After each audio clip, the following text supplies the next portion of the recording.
एउटा पवित्र तीर्थयात्राले कसरी 2-3 देश बीचको ठूलै भूराजनीतिक विवादलाई जन्माउन सक्छ, सुन्दा अचम्म लाग्न सक्छ। तर आजको यस विश्लेषणमा हामी ठ्याक्कै यही कुरा खोज्दैछौँ। भर्खरै घोषणा गरिएको एउटा आध्यात्मिक यात्राले भारत, नेपाल र चीन बीच दशकौंदेखि चल्दै आएको सीमा विवादलाई कसरी फेरि सतहमा ल्याइदियो, आउनुहोस् सँगै बुझौँ।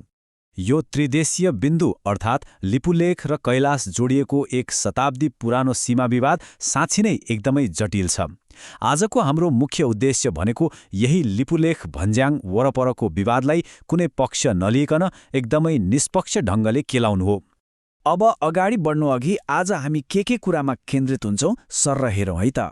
सुरुमा तीर्थयात्रा मार्गको विवाद, त्यसपछि सीमा विवादको खास नालीबेली, अनि ऐतिहासिक 1816 को सुगौली सन्धि, त्यसैगरी कैलाश मानसरोवरको महत्त्व र अन्तमा यो भूराजनीतिक गतिरोधको अवस्थालाई हामी छुनेछौँ।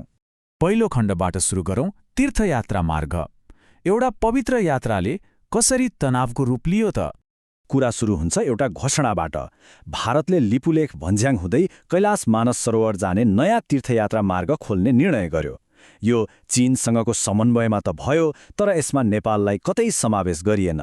अनि यो सानोतिनो यात्रा होइन नि, जुनदेखि अगस्तको बीचमा करिब 1000 तीर्थयात्रीहरूले समूह बनाएर यो बाटो प्रयोग गर्नेछन् भन्ने तथ्याङ्कले देखाउँछ। अब भारतले यही बाटो किन लोज्यो त? यो तालिका हेर्दा प्रष्ट हुन्छ। काठमाडौँबाट जाने हो भने करिब 540 किलोमिटर लाग्छ। सिक्किमको नाथुलाबाट त झन् 900 किलोमिटर। तर यो लिपुलेख मार्गबाट जम्मा 65 देखि 90 किलोमिटर मात्रै। दूरीका हिसाबले यो कति छोटो छ भन्ने त गणितले नै प्रष्ट पारिदिन्छ। अनि यता यो मार्ग खुल्ने बित्तिकै नेपालको प्रतिक्रिया आइहाल्यो। नेपाल सरकारले कडा शब्दमा एउटा 6 बुँदे कूटनीतिक नोट नै जारी गर्यो। परराष्ट्र मन्त्रालयको भनाइ एकदमै स्पष्ट छ। 1816 को सुगौली सन्धिको आधारमा लिम्पियाधुरा, लिपुलेख र कालापानी नेपालको अभिन्न अङ्ग हुन्। यो दावी साँच्चै नै निकै बलियो छ। तर उता भारतको विदेश मन्त्रालयले भने नेपालको यो आपत्तिलाई सिधै अस्वीकार गर्यो। उनीहरूको तर्क के छ भने यो बाटो त सन् 1954 देखि नै चलिरहेको छ। दशकौंदेखि प्रयोग भइरहेको बाटोमा अहिले आएर एकतर्फी दावी गर्नु ऐतिहासिक तथ्यसँग मेल खाँदैन भन्ने भारतको आधिकारिक भनाइ छ। अब जाउँ दोस्रो खण्डमा।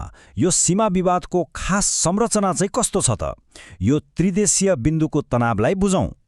यो विवादको गम्भीरता बुझ्न एउटा कुरा मनन गर्नै पर्छ।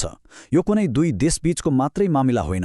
यो त एउटा त्रिदेशीय बिन्दु अर्थात् ट्राई जङ्क्सन हो, जहाँ भारत, नेपाल र चीनको तिब्बती क्षेत्रका सिमानाहरू एकै ठाउँमा आएर जोडिन्छन्। त्यसैले पनि यो ठाउँ यति धेरै संवेदनशील भएको हो। र यो विवादको केन्द्रमा मुख्य गरी 3 वटा ठाउँहरू छन्: लिपुलेख भन्ज्याङ, कालापानी गाउँ र लिम्पियाधुरा। पक्कै पनि यी नामहरू धेरै सुन्निएकै हुन्। सन् 2020 मा नेपालले जारी गरेको नयाँ संवैधानिक नक्सामा पनि यी क्षेत्रहरूलाई एकदमै प्रमुखताका साथ समेटिएको छ। अब कुराको चुरो कहाँ छ त? अचम्मको कुरा के छ भने यो पुरै विवाद एउटा नदीको उद्गम स्थल कहाँ हो भन्नेमा अड्किएको छ। महाकाली अर्थात् काली नदी। नेपालको दावी छ कि काली नदीको मुख्य धारा लिम्पियाधुराबाट सुरु हुन्छ, जसले गर्दा ती विवादित भूमि नेपालतिर पर्छन्। तर भारतको दावी अर्कै छ। विभिन्न साना धाराहरू मिसिएर कालापानी गाउँबाट मात्र काली नदी बन्छ, जसले गर्दा ती क्षेत्रहरू भारतभित्र पर्छन्। हेर्दा सामान्य लाग्ने यो भौगोलिक असहमतिले नै यति ठूलो रूप लिएको छ। यही नदीको उद्गमको कुरा बुझ्न हामी तेस्रो खण्डमा प्रवेश गर्छौं। 1816 को सुगौली सन्धि, जसले नक्सा नै कोल्टे फेरिदियो। यो नदीको मुहानको बहस आजको होइन, 200 वर्ष पुरानो इतिहाससँग जोडिएको छ। यो टाइमलाइन हेरौँ त। 1814 मा अङ्ग्रेज नेपाल युद्ध सुरु भयो। नालापानी किल्लामा पानीको मुहान काटिएपछिका घटनाक्रमले अन्ततः 1816 मा सुगौली सन्धि गरायो। त्यही सन्धिले काली नदीलाई अन्तिम पश्चिमी सीमा तोक्यो। त्यसको धेरै पछि 1954 मा भारत र चीन बीच लिपुलेख हुँदै जाने मार्गको सम्झौता भयो र अहिले 2020 मा आएर नेपाल र भारत दुवैले आफ्ना नयाँ नक्साहरू जारी गरेका छन्। त्यो सुगौली सन्धिले यस क्षेत्रको भूगोल नै उथलपुथल पारिदियो। यो तथ्याङ्क हेर्ने हो भने तत्कालीन विशाल नेपालको करिब 60% भूभाग ब्रिटिश इन्डियाको हातमा गयो, 15% चीनतर्फ गयो र जम्मा 25% मात्रै नेपालसँग बाँकी रह्यो। कुमाऊँ, गढवाल अनि सिक्किम जस्ता ठूला भूभाग गुमाउनु परेको त्यो ऐतिहासिक घाउले गर्दा नै आज पनि सीमाको विषय निकै संवेदनशील मानिन्छ। सुगौली सन्धिले काली नदीलाई नै पश्चिमी सिमाना भनेर स्पष्ट लेखेको थियो। तर त्यही 2 शताब्दी पुरानो परिभाषालाई आज कसरी बुझ्ने र व्याख्या गर्ने भन्ने कुराले नै यो सिङ्गो आधुनिक विवाद खडा गरेको छ। एउटा पुरानो दस्तावेजको एउटा सानो भौगोलिक परिभाषा कति महत्त्वपूर्ण हुँदो रहेछ, होइन त? अब चौथो खण्डतिर लागौँ, कैलाश मानसरोवरको महत्त्व। यो सिमाना र राजनीतिको कुरा मात्रै पक्कै होइन। समुद्री सतहबाट 21,770 फिट माथि यति विशाल उचाइमा रहेको कैलाश पर्वत कुनै साधारण हिमाल होइन, यो त एउटा अद्भुत भौगोलिक र आध्यात्मिक धरोहर हो। यसको सांस्कृतिक महत्त्व कति गहिरो छ भने यो एक होइन 4-4वटा प्रमुख धर्महरूको आस्थाको केन्द्र हो। हिन्दू धर्ममा यो भगवान शिव र माता पार्वतीको पवित्र वासस्थान हो। बौद्ध धर्मले यसलाई ब्रह्माण्डकै केन्द्र मान्छ। जैन धर्मका प्रथम तीर्थङ्करले यही ज्ञान प्राप्त गरेको विश्वास गरिन्छ भने तिब्बती परम्परामा यसलाई श्रद्धेय आकाशदेवी सिपाही मेनको घर मानिन्छ। आस्थाको यस्तो सङ्गम विरलै भेटिन्छ। तर धर्म मात्र होइन नि, वातावरणीय हिसाबले पनि यो क्षेत्र साँच्चै नै एउटा महाशक्ति हो। एसियाका 4वटा विशाल र अति महत्त्वपूर्ण नदीहरू ब्रह्मपुत्र, सिन्धु, सतलज र कर्णाली, यी सबैको मुहान यही कैलाश क्षेत्र हो। यसले गर्दा यसको पारिस्थितिक महत्त्व झनै कति ठूलो छ भनेर अन्दाज गर्न सकिन्छ।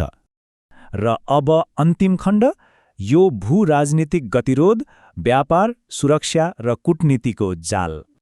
आध्यात्म र प्रकृति त छँदैछन्, तर आधुनिक राष्ट्रहरूका लागि लिपुलेखको रणनीतिक महत्त्व पनि कम्ती छैन।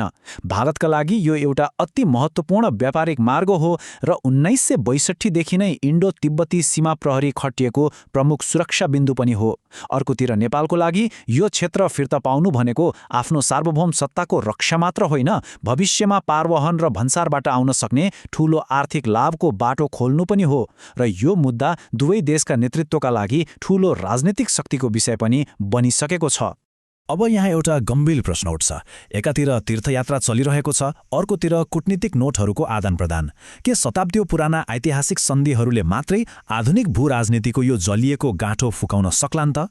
जहाँ आस्था, इतिहास र राष्ट्रिय स्वार्थ यसरी जोडतोडले एक आपसमा ठोकिएका छन्, के यसको कुनै यस्तो समाधान निस्केला जसले सबैलाई सन्तुष्ट पार्न सकोस्? यो प्रश्नले पक्कै पनि हामी सबैलाई सोच्न बाध्य बनाउँछ।